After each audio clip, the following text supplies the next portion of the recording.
Hi everyone, we are from group 15 and our group member are Bemika Bebra Bato, Nur Syafika binti Danrang, Siti Khadijah binti Sarah and myself Muhammad Syarim Hafiz bin Abdul Rahman. Today, we would like to present about the northern maned sloth, also known as Bradypus torquatus. I'm gonna start with the characteristic of this animal. This sloth is found only in Brazil's Atlantic forest. One of its unique features is the dark mane on its neck and shoulders, which make it easy to identify. It is quite small in size, around 50 to 60 cm long, and like the other sloth, it moves very slowly and lives in trees.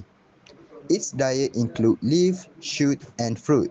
The northern maned sloth is usually solitary and can be active both during the day and night. Sadly, this species is critically endangered due to habitat loss from deforestation. It is important that we protect their forest environment to help them survive. For conservation status, northern maned sloth has been listed as endangered animal based on IUCN Red List. Next is ecology of northern maned sloth. For habitat, northern maned sloth found only in the Atlantic coastal rainforests of southeastern and northeastern Brazil.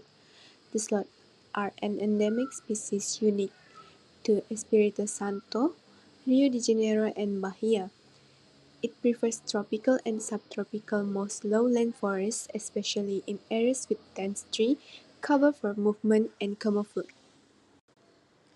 For general behavior, northern maned sloth lives alone and active during the day. It sleeps most of the day, around 60 to 80%. It stays in trees and only it comes down to poop or change trees. It moves slowly, depends with clothes, and it can swim well. For feeding behavior, northern maned sloth eats only leaves, and it prefers young leaves to avoid cecropia. It has a slow digestion due to low energy diet. For reproduction, northern maned sloth has a mating system called polygynous, where males mate with multiple females.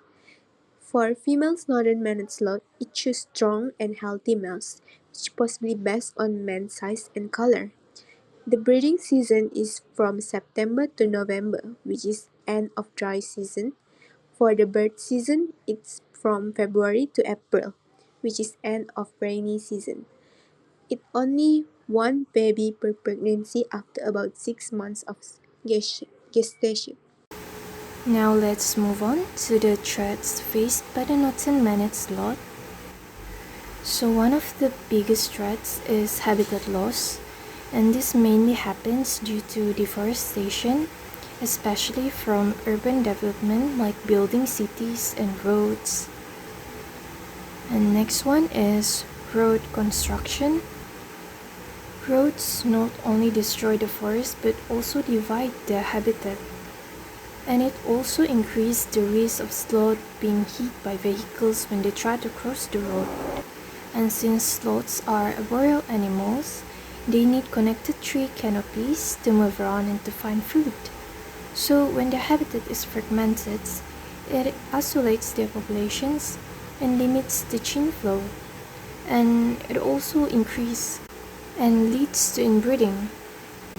And for your information, inbreeding will reduce the fertility of the stock. Number 3 is climate change.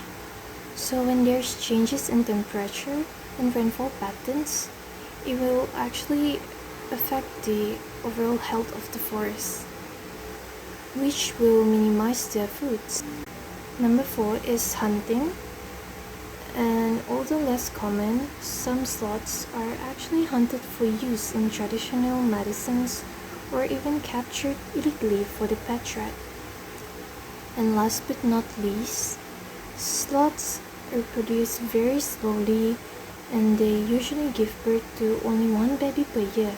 So even small threats can have big impact on their population.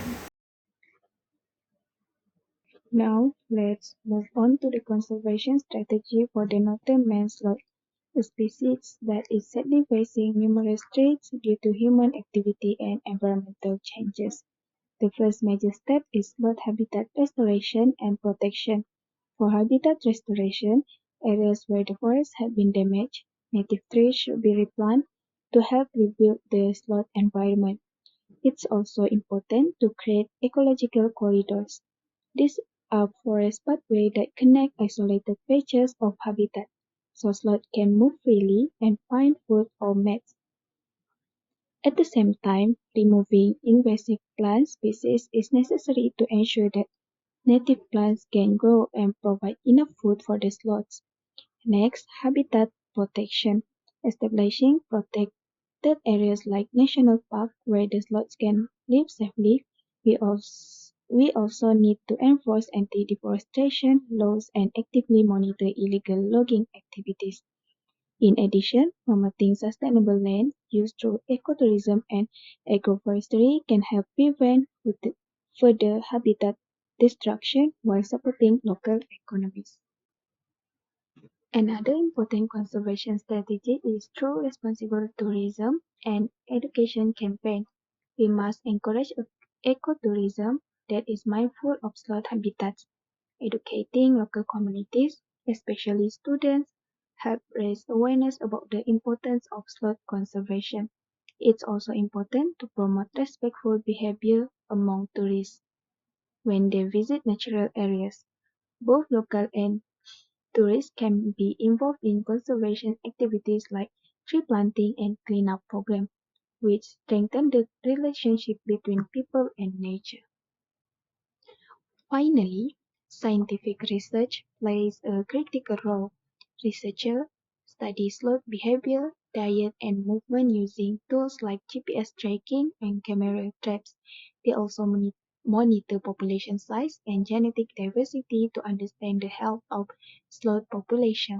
This research helps us identify the main threats they face, such as growth, mortality, or habitat fragmentation, and use that information to create more effective conservation action.